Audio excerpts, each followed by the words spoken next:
এই গল্পটি এমন সার্ভাইভার্সদের নিয়ে যারা দূরে এক মরুভূমির মাঝখানে আটকে যায়। তারা চাইলেও সেখান থেকে বের হতে পারে না এবং তাদের কাছে কোনো রেস্কিউ টিমও পৌঁছাতে পারে না।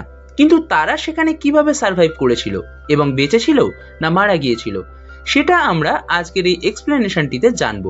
সিনেমাটি শুরু হয় মঙ্গোলিয়ার মরুভূমি থেকে, যা পূর্ব এশিয়ার সবচেয়ে বড় মরুভূমি। এখানে একটি কোম্পানি এসেছিল এই মরুভূমি থেকে তেল তোলার জন্য, কিন্তু তাদের কাছে ভুল ইনফরমেশন ছিল, কারণ এখানে কোনো তেল ছিল না। তাই তারা সবাই ফিরে যাওয়ার জন্য প্রস্তুত হয়। তাদের ফিরিয়ে নিতে একটি প্লেন পাঠানো হয়, যার পাইলটের নাম ছিল ফ্র্যাঙ্কো এবং তার সাথে কো পাইলটও ছিল। তারা সব কর্মী এবং মালপত্র নিয়ে বেইজিং যাওয়ার উদ্দেশ্যে রওনা দেয়। সকলেই বিমানে বসে পড়ে এবং যাত্রা শুরু করে। হঠাৎ করে সেই মরুভূমিতে একটি বড় ঝড় ওঠে। কো পাইলট ফ্র্যাঙ্কোকে জিজ্ঞেস করে, আমাদের কি করা উচিত? পাইলট ফ্র্যাঙ্কো বলে, যদি আমরা ফিরে যাই তবে আমাদের ডিজেলের প্রয়োজন হবে, কারণ পুনরায় ওড়ার জন্য আমাদের কাছে পর্যাপ্ত ডিজেল নেই এবং এখানে ডিজেল আসতে কতটা সময় লাগবে আমি জানি না, তাই আমাদের এগিয়ে যেতে হবে। ফ্র্যাঙ্কো প্লেনটিকে ঝড়ের উপর দিয়ে নিয়ে যাওয়ার চেষ্টা করে, কিন্তু তাদের বিমানটি অতিরিক্ত ভারী হওয়ার কারণে ঝড়ের মধ্যে আটকে যায়। তারা রেডিওর মাধ্যমে সাহায্যের জন্য যোগাযোগের চেষ্টা করে, কিন্তু যোগাযোগ হয় না। ঝড়ের কারণে বিমানের একটি ইঞ্জিন নষ্ট হয়ে যায় এবং ফ্র্যাঙ্কো বলে যে আমাকে এমার্জেন্সি ল্যান্ডিং করতে হবে। সে ল্যান্ডিং শুরু করে, কিন্তু এটি অত সহজ ছিল না, কারণ সামনে কিছুই দেখা যাচ্ছিল না। প্লেনটি নিচে নামতে গিয়ে পিছনের অংশটি একটি পাথরের সঙ্গে ধাক্কা খায়, যার ফলে পিছনের দরজাটি খুলে যায় এবং এক যাত্রী বাতাসে উড়ে যায়, যার কারণে তার মৃত্যু হয়। বিমানটি মরুভূমির মধ্যে অনেকটা ঘসড়াতে এগিয়ে যায় এবং যখন এটি থামে তখন তারা দেখে যে বিমানের আরো 2 যাত্রীর মৃত্যু হয়েছে। কিন্তু তারা তখনও বাইরে বেরোতে পারছে না, কারণ বাইরে ঝড় চলছে। ঝড় থামলে দেখা যায় পুরো প্লেনটা বালির মধ্যে ঢুকে আছে এবং আবারও একটি ঝড় আসে, যার ফলে প্লেনটি দৃশ্যমান হয়ে ওঠে। যখন ঝড় থেমে যায় তখন সবাই বাইরে আসে এবং তাদের খাবারের সরঞ্জাম চেক করে। তারা দেখে যে তাদের কাছে 1 মাসের খাবার ও পানি রয়েছে। তাদের মধ্যে একজন বলে যে সে এখান থেকে বেরিয়ে যেতে চায় এবং সে বলে যে আমি হেঁটে এখান থেকে বেরিয়ে যাব। আসলে এখান থেকে বেরোতে হলে 200 মাইলের পথ হেঁটে যেতে হবে। এখন তারা আর মঙ্গোলিয়ায় নয়, তারা চীনের কাছাকাছি রয়েছে এবং তাদের সঠিক অবস্থানও জানা নেই। সেই ব্যক্তি যে এখান থেকে বেরিয়ে যেতে চায় বসে বলে যে আমি হেঁটে চলে যাব, কারণ আমি মরুভূমিতে ম্যারাথন করেছি এবং এখান থেকে বেরিয়ে যেতে পারবো। তাকে জানানো হয় যে জুলাই মাস মরুভূমিতে সবচেয়ে গরম সময় এবং যদি তুমি 1 গ্লাস পানি পান করো কয়েক মিনিটের মধ্যেই তোমার শরীরের মধ্যে থেকে ঘাম হয়ে 10 গ্লাস পানি বেরিয়ে যাবে। সে বলে যে আমি রাতের বেলায় চলাফেরা করব। তাকে জানানো হয় যে রাতে তুমি পথ খুঁজে পাবে না এবং তোমার কম্পাসও কাজ করবে না, কারণ এখানে যত পাহাড় আছে সবই ম্যাগনেটিক, যার কারণে তুমি বরাবর ঘুরে একই জায়গায় আটকে পড়বে। তখন সে বুঝতে পারে যে এই সময় সে একা এখান থেকে বের হতে পারবে না। রাতে যখন প্লেনের ভিতর সবাই ঘুমাচ্ছিল তখন তাদের একজন সঙ্গী, যার নাম ডেভিস, সে টয়লেট করতে বাইরে যায় এবং তখন বাইরে আবার ঝড় শুরু হয় এবং ঝড় থেকে বাঁচার জন্য যখন সে ফিরে আসছিল তখন সে একটি পাথরের সঙ্গে ধাক্কা খায় এবং তার পায়ে আঘাত লাগে, কারণ সে ঝড়ের কিছুই দেখতে পাচ্ছিল না। তারপর সে একটি গর্তের মধ্যে পড়ে যায়। সে চিৎকার করে, কিন্তু তার আওয়াজ শোনা যায় না, কারণ বাইরে খুব জোরে ঝড় বইছিল। সকলে ঘুম থেকে উঠে দেখে যে তাদের একজন সঙ্গী ডেভিস নিখোঁজ। তারা তাকে চারপাশে খোঁজার চেষ্টা করে, কিন্তু তার কোনো সন্ধান পাওয়া যায় না, কারণ সে বালির নিচে চাপা পড়ে গিয়েছিল। আর এই কারণে সবাই খুবই চিন্তিত হয়ে পড়ে। তাদের দলের একজন মেয়ে ফ্র্যাঙ্কোর কাছে যায় এবং জিজ্ঞাসা করে, আমাদের বাঁচার কতটুকু সম্ভাবনা আছে? ফ্র্যাঙ্কো বলে 5%, কিন্তু আমরা এখান থেকে বের হতে পারবো না, কারণ আমরা মরুভূমির মাঝখানে আছি। আমাদের কাছে খুব অল্প খাবার এবং পানি আছে। আমাদের কেউই বাঁচবে না, তবে এখানে আমাদের খুঁজে পাওয়ার সম্ভাবনাও খুবই কম। কিন্তু আমি এখান থেকে বের হতে চাই না, কারণ আমি আশাবাদী। আমি এখানে অপেক্ষা করতেই পছন্দ করব। এদিকে ধীরে ধীরে সবার আশা ভেঙে যেতে শুরু করে, কারণ তাদের মনে হয় যে তাদের বাঁচানোর জন্য কেউ আসবে না। তখন দুজন সিদ্ধান্ত নেয় যে তারা এখান থেকে বেরিয়ে যাবে। তাদের সঙ্গে কিছু পানি নিয়ে যেতে চায়। ফ্রাঙ্কো বলে এখান থেকে কেউ কোনো পানি সঙ্গে নিয়ে যাবে না। এই নিয়ে তাদের মধ্যে ঝগড়া শুরু হয় এবং এই ঝগড়ার কারণে পানি মাটিতে পড়ে যায়। একজন লোক যার নাম এলিট, সে বলে আমার একটা আইডিয়া আছে যেটা আমাদের সবাইকে বাঁচাতে পারে।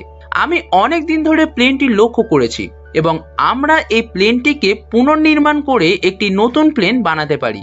ফ্রাঙ্কো তাকে জিজ্ঞাসা করে তুমি প্লেন সম্পর্কে কি জানো? এলিট বলে আমি প্লেন ডিজাইনের কাজ করতাম। আসলে এলিট সম্পর্কে কেউ কিছুই জানতো না, কারণ সে এই কোম্পানির কর্মচারী ছিল না। যে কোম্পানি মঙ্গোলিয়াতে তেল খুঁজতে এসেছিল, গত 2 বছর ধরে এলিট ওই কোম্পানিতে কাজ করছিল এবং তাদের সঙ্গে এখানে এসেছিল।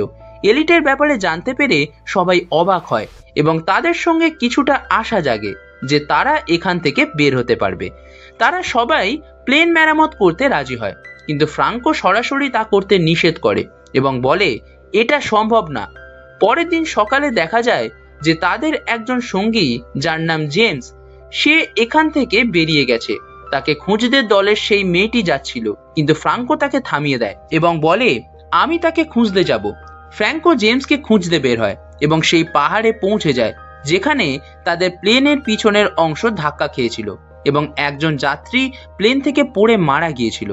সেখানে সেই ব্যক্তির মৃতদেহ এখনো রয়েছে, তবে তার শরীরে কোনো কাপড় নেই এবং সেখানে কিছু গুলির কভারও পড়ে আছে।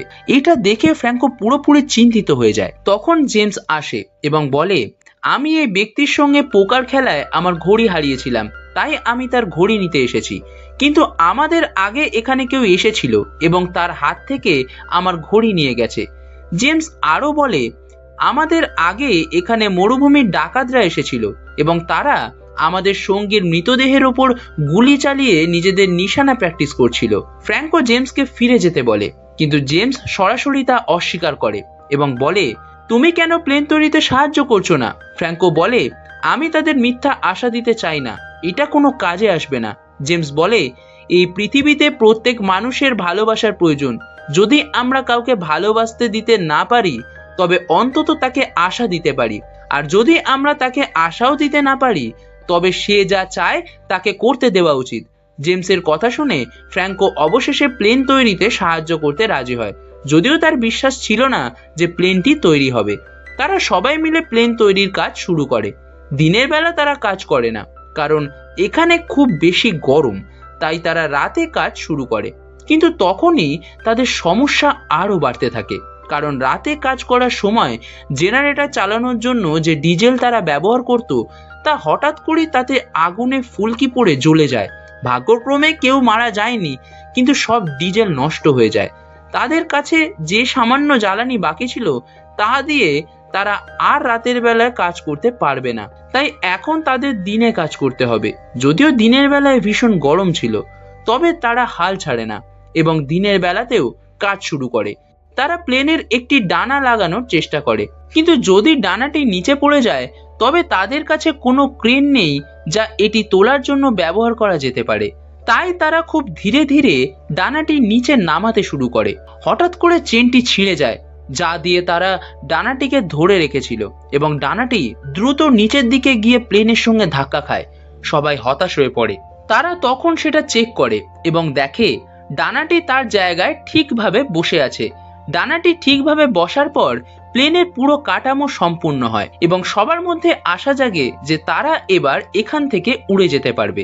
এরপর তারা বালির স্তূপ সরাতে শুরু করে এবং একটি রানওয়ে তৈরি করে যাতে প্লেনটি উড়তে পারে। কিন্তু সবকিছু এত সহজ নয়। একদিন সেখানে একটি বড় ঝড় আসে এবং বিদ্যুৎ চমকাতে শুরু করে। প্লেনের ডানার মধ্যে জ্বালানি থাকায় সবাই প্লেন থেকে সরে যায়, তবে এলিট সরে যেতে চায় না, কারণ সে চায় না যে প্লেনটি বিদ্যুতের আঘাতে ক্ষতিগ্রস্ত হোক। যখন তার উপর বিদ্যুৎ পড়তে যাচ্ছিল, ফ্রাঙ্কো তাকে টেনে নিয়ে সরে যায় এবং এভাবেই এলিটের জীবন বেঁচে যায়, কারণ এলিট মারা গেলে তাদের মধ্যে কেউই প্লেনটি সম্পন্ন করতে পারত না। এলিট প্লেনটির নাম ফিনিক্স রাখে, কারণ মরুভূমিতে ফিনিক্স পাখিকে খুবই শক্তিশালী বলে মনে করা হয়। কিন্তু এখনো কাজ শেষ হয়নি। তাদের পানি ফুরিয়ে আসছে এবং এক রাতে তারা একটি বালির পাহাড় থেকে দেখতে পায় যে দূরে কিছু লোক তাঁবু টাঙিয়ে ঘুমাচ্ছে। আসলে তারা মরুভূমির স্মাগলার ছিল। যারা এক দেশ থেকে অন্য দেশে অস্ত্র পাচার করার কাজ করত। ফ্র্যাঙ্কো বলে যে তাদের কাছে গিয়ে সাহায্য চাওয়া উচিত, কিন্তু এলিট তাতে বাধা দেয়। তবুও ফ্র্যাঙ্কো এবং তার কয়েকজন সঙ্গী সেই লোকেদের কাছে যাওয়ার জন্য এগিয়ে যায়। ফ্র্যাঙ্কো এবং তার একজন সঙ্গী পাথরের পিছনে লুকিয়ে থাকে, যাতে কোনো বিপদ হলে পিছন থেকে আক্রমণ করা যায়। এখন ফ্র্যাঙ্কের একজন সঙ্গী এগিয়ে গেলে স্মাগলারদের একজন তার দিকে গুলি চালায়। তখন পিছন থেকে ফ্র্যাঙ্কো পাল্টা গুলি চালায় এবং দুজন স্মাগলারকে মেরে ফেলে, আর একজন সেখান থেকে পালিয়ে যায়। যদিও ফ্র্যাঙ্কোর কাছে তাকে গুলি করার সুযোগ ছিল, কিন্তু ফ্র্যাঙ্কো একজন খুনি নয়। এরপর জেমস আসে এবং দেখে যে মৃত সঙ্গীর ঘড়িটি সেখানে রয়েছে, যে প্লেন থেকে পড়ে মারা গিয়েছিল।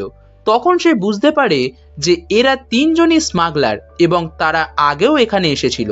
তাদের তৃতীয় সঙ্গী মারাত্মকভাবে আহত হয় এবং তারা তাকে ধরে প্লেনের কাছে নিয়ে আসে। দলের একজন বলে যে তাকে মেরে ফেলা উচিত, কারণ সে তাদের একজনকে হত্যা করেছে, কিন্তু ফ্র্যাঙ্কো তাদের বাধা দেয় এবং এ নিয়ে তাদের মধ্যে বিতর্ক শুরু হয়। তখন এলিট তাকে গুলি করে মেরে ফেলে। এর ফলে ফ্র্যাঙ্কো এবং এলিটের মধ্যে তর্ক শুরু হয়। এলিট বলে, তোমার কারণেই আমরা এখানে আটকা পড়েছি, কারণ তুমি পাইলট এবং তোমার ভুলে আমাদের একজন মারা গেছে। এলিট আরো বলে, আমি তোমাকে তাদের কাছে যেতে মানা করেছিলাম, তবুও তুমি গেলে এবং আমাদের একজন সঙ্গী মারা গেল। এই কথা শুনে ফ্র্যাঙ্কো খুব রেগে যায় এবং এলিটকে জোরে ঘুষি মারে। এতে এলিট আরো রেগে যায় এবং বলে, আমি আর প্লেন তৈরি করব না। এলিট আরো বলে, আমার যা কাজ ছিল সব করেছি, আমি একাই 10 জনের কাজ করেছি, আর তোমরা সবাই শুধু আরাম করেছো। তখন কেলি এলিটের কাছে এসে বলে, তোমাকে ছাড়া আমরা কিছুই করতে পারবো না। এলিট জবাব দেয়, যদি সবাই এসে আমাকে অনুরোধ করে তাহলে আমি আবার কাজ শুরু করতে পারি। এরপর সবাই এলিটকে অনুরোধ করে এবং ফ্র্যাঙ্কো এসে বলে, তুমি এখানকার বস, তুমি দ্রুত কাজ শেষ করো। এলিট রাজি হয়ে যায় এবং সবাই আবার প্লেন ঠিক করার কাজে লেগে পড়ে। একদিন তারা দূরবীন দিয়ে দেখে মরুভূমির দূরে কিছু স্মাগলার আবারও এসে তাঁবু গেড়ে বসেছে। স্মাগলাররা জানে তাদের কাছে অস্ত্র আছে, তাই তারা এগোয় না, কারণ আর একবার তাদের 3 জন সঙ্গীকে হত্যা করা হয়েছিল এবং তাদের সব অস্ত্র নিয়ে নেওয়া হয়েছিল। এখন স্মাগলাররা জানে যে তাদের কাছে খাবার ও পানি খুব কম আছে এবং তারা বেশি দিন বাঁচবে না। স্মাগলাররা অপেক্ষা করছে, যখন সবাই দুর্বল হয়ে পড়বে তখন তারা আক্রমণ করবে। এখন তারা সবাই দ্রুত কাজ শেষ করে। এরই মধ্যে ফ্র্যাঙ্কো একটা ম্যাগাজিন খুঁজে পায়, যেখানে অনেক প্লেনের মডেল রয়েছে। এলিট এই ম্যাগাজিন দেখে প্লেনটি মেরামত করছে। তখন সবাই জানতে পারে যে এলিট আসলে বড় কোনো প্লেন তৈরি করেনি, সে ছোটদের খেলনার প্লেন বানাতো। এই কথা জানার পর সবাই রেগে যায়, বিশেষ করে ইয়ান। সে এলিটের মাথায় বন্দুক ধরে এবং বলে, তুমি আমাদের এতদিন বোকা বানিয়ে রেখেছিলে, এই প্লেন কখনো উড়বে না, কারণ তুমি কখনো বড় প্লেন তৈরি করনি। এলিট উত্তর দেয়, এই প্লেন অবশ্যই উড়বে, আমরা যে প্লেন বানাতাম সেগুলো রিমোট কন্ট্রোল ছিল এবং তাদের ভারসাম্য রাখতে হতো, কিন্তু এই প্লেনে ভারসাম্যের তেমন প্রয়োজন নেই। ফ্র্যাঙ্কো তখন ইয়ানকে থামিয়ে দেয়। এ সময় ঝড় শুরু হয় এবং যখন বাতাস জোরে বয় তারা দেখে যে প্লেনটি এতদিন ধরে তৈরি করেছিল তা হালকা হয়ে বাতাসে ভাসতে শুরু করে। এটা দেখে তাদের মনে নতুন করে আশা জাগে, কিন্তু এ তো মরুভূমির ঝড়, যা তাদের প্লেনকে পুরোপুরি ঢেকে দেয়। সবাই হতাশ হয়ে পড়ে, ভাবতে থাকে যে তারা এত কষ্ট করে প্লেনটি বানিয়েছে, সেটা তাদের এখান থেকে উড়িয়ে নিয়ে যেতে পারবে কিনা। সবাই মরুভূমির বালি সরিয়ে প্লেনটিকে এমন জায়গায় নিয়ে যায় যেখানে বালি নেই। তারা প্লেনটি চালু করে, কিন্তু কিছুক্ষণ পরেই প্লেনটি বন্ধ হয়ে যায়। অনেকবার চেষ্টা করার পর অবশেষে প্লেনটি চালু হয়। প্লেনের ইঞ্জিনের শব্দ শুনে স্মাগলাররা তাদের দিকে এগোতে শুরু করে। ঘোড়ায় চড়ে এগিয়ে আসে এবং বন্দুক হাতে নেয়। বেঁচে থাকা সবাই প্লেনের ডানার সঙ্গে ঝুলে পড়ে, কারণ তারা যে প্লেনটি তৈরি করেছে তার ভিতরে বসার জায়গা নেই। প্লেনটি রানওয়েতে এগোতে শুরু করে, আর দূর থেকে স্মাগলাররা তাদের দিকে গুলি চালায়, তবে কাউকেই গুলি লাগে না। প্লেনটি রানওয়ে ধরে এগোতে থাকে এবং রানওয়ে শেষ হয়ে গেলে সেটি একটি বড় গর্তে পড়ে যায়।